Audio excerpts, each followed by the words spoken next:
Hello and welcome to A Cat in the Garden. Today I want to talk about and kind of do a review of a new crop that I grew here this year for the mostly summer season. I'd say grew as a summer crop, and it's one that I didn't really know I could grow. I didn't know how it grew until I saw a video on the internet saying that it was super easy, so I figured I would give it a try as soon as I saw seeds offered. I think it was this spring. I just kind of saw them and I bought them on a whim, and I want to go over how it went. So that is going to be a black sesame. I don't know if I've really talked about it much before on the channel, but it is behind me, behind this pepper bed. So let's go check it out and do our review. So this is actually the black sesame back here. I've got quite a few plants here. This was my oldest one. It actually split off into 3 separate stalks, and then I have a somewhat younger one here and my youngest plant at the edge here. As you can see, definitely some different stages of life going on. These are actually just about done for the season, and the pods are opening up. All of the leaves are falling off, and that is not something I expected. When I returned from my honeymoon, it kind of just started to look like this. Whereas before that, it looked really nice and green and beautiful. Up until that point, it was relatively pest-free, throughout most of the season, which was really nice to see. It didn't start producing flowers or these seed pods for a little while, which was totally okay, but it did seem to be tolerant of different kinds of soil. This first one I actually had in its little seed starting container for about a few months before I decided to put it in here, and it did not seem to mind the cramped space or the same soil. This bed actually had terrible soil that I did recently amend, and it didn't seem to mind at all. It was one of the few plants that I could grow in here, though now I also have a lot of cover crops as another way to amend the soil. But I want to bring you closer and give you a better look kind of at what's going on with these plants that you can't really see from afar. I wish I had some that were flowering right now, but unfortunately I don't. They're a really cute little pink flower. Everything on this plant is super fuzzy, as you can see really clearly with the seed pods, but the leaves are very fuzzy as well. I have noticed with the fall cooler weather there has been some pest pressure, but throughout the summer I had absolutely none. I had some little inchworms that have been eating holes through that. So this one might be done. Probably not going to use that pod, but when they are ready, the pods will start to open like this one, or let me see, it's a little windy, kind of like this here, and this is so that the pods can fall out. I do have some, unfortunately, that have sprouted. I've noticed that is a pretty big theme with these pods, that the seeds will just sprout on the inside.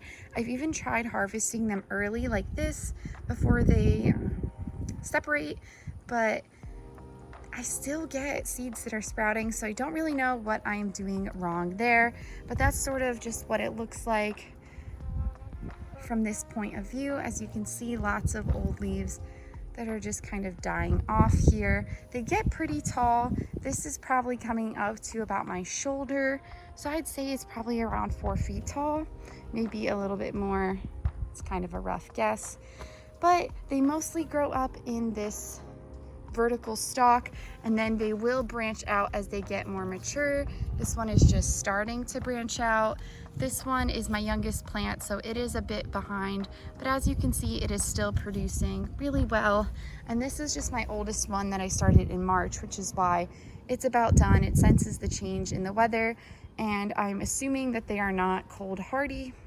Otherwise it would not just be kind of finishing itself off here.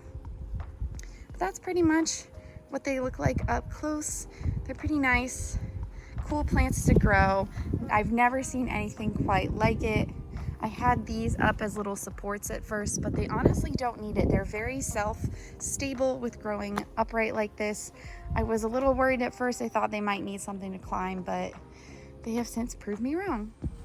So obviously the purpose of growing plants like this is to harvest the seeds for a lot of different kinds of recipes. And I've been experimenting with a few different times to harvest, as I alluded to earlier. I have tried waiting until they open. I've tried waiting until they not only open but dry out a bit. And I've also tried harvesting them sort of before they're technically ready. I know they're not technically ready until they fully open, but a lot of times I have found that there are still quite a bit of seeds inside, which is really nice. And it's very easy to harvest from these plants. You actually don't need clippers, though you can use them. I've done both, but you can basically just take a little pod here, twist it, and it comes right off. And because my basket that I normally use for harvesting is very porous, I just like to get a little bowl and I harvest them, put them in the bowl. And lately I've just been waiting until they dry out completely in order to take all of the seeds out. Though at first I wasn't doing that. I will say it is a bit messier if you don't wait until they dry out. I ended up having just kind of like black and green gook all throughout my nails, which is fine. It's easy enough to wash out, but waiting until they dry out just seems to be a lot simpler of a method and a lot less messy. So that's kind of what I go for, but personally you could go for either way. It really doesn't matter too much at the end of the day. The seeds are very small. They dry out within a day or two, and they are perfectly fine either way. I don't like to save the seeds that have sprouted already. They're not really viable for the purposes of using black sesame as sort of a spice in your spice cabinet. And they're not really viable for planting in the ground either, as it is the end of the season. And even if it wasn't, you could, I guess, try to plant them. I don't really know what the success rate would be of something like that, but hey, it's always an option. But I'm gonna kind of show you next what I do to take the seeds from this to perfectly nice black seeds in a jar. All right, so this is my little harvesting area, and I just wanna give you all kind of a sneak peek as to what the inside of these looks like. So I don't know how well it's going to focus, so I apologize in advance, but if you just split one open, you can kind of see what's going on here. Each pod is sort of 4 cells of seeds. They'll grow in a row. Each half has 2 of them here and here. And I find that not all of them are going to be ripe or ready, mature. It's just not always going to happen. This one is mostly dried out, so it might be a bit of a better look, but you're gonna get some nice, really fully formed black sesame seeds at the top. Here's one that has actually sprouted, so that one I'm not going to use. But then as you get toward the bottom, some of them are just not completely ready, which is totally fine because you do get quite a bit of these seeds on your plant throughout the season. Though I will say it'll look like a lot, and then you'll start filling up your container and you'll realize that you don't really have that many. So here's another example too. You can see at the top here, these seeds have all sprouted, so I'll just kind of have to sort through. And if I can find a nice dry one, I can start ripping the individual cells open so you can see. So this one's not totally dry, but you rip that open, you can see lots of seeds inside. Most of these are mature here, but quite a few of them have sprouted open. So I might need to be a little bit more on top of picking my seeds. That way, hopefully not as many will be sprouted, though like I said, I still run into that issue quite a fair amount. Yeah, most of these aren't super dry right now just because some of them I only picked a day or two ago. But here's another one, kind of rip it open and show you. That's actually not bad. Looks like a lot of the ones at the bottom and the top have sort of sprouted, but that's kind of what your seeds look like. And then the most tedious part is just kind of separating the seeds out from everything else. Obviously, I don't want to use any seed that is sprouted like this. It's just not viable to save for eating or cooking or anything. So I just go ahead and toss that.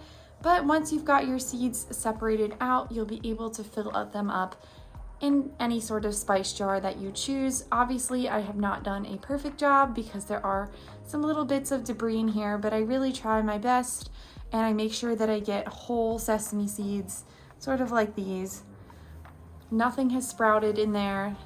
They're completely filled up, so they're not empty as I find some of them are. Sometimes they'll sprout it and the little sprout breaks off and you've just got a shell of a seed. But I like to make sure they are whole like this, and then I put them in. I have used a little bit of like a sifter to get some of the debris out, but I find that it doesn't work for everything, and that's totally okay. It just takes a while, so make sure you have probably an hour or two set aside to put seeds in your jar.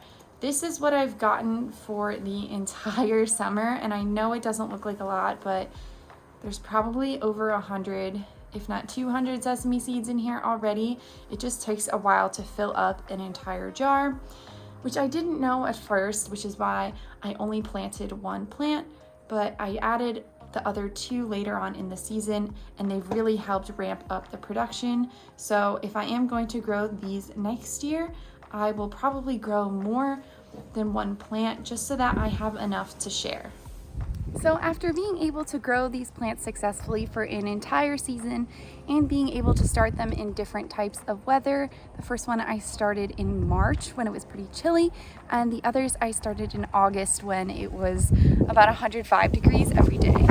So yeah, I think it's safe to say that we can give them a review and whether or not I would grow it again next season. And I'm not going to be waiting for too long. I will absolutely grow this again. It is a relatively easy plant to grow. It does not take up much space. It is very heat tolerant, which is nice for me here, but it also doesn't mind the slightly cooler weather of the 70s and 80s. I know some of you are probably laughing at me, but that's cool weather here. So it can tolerate a wide range of weather conditions.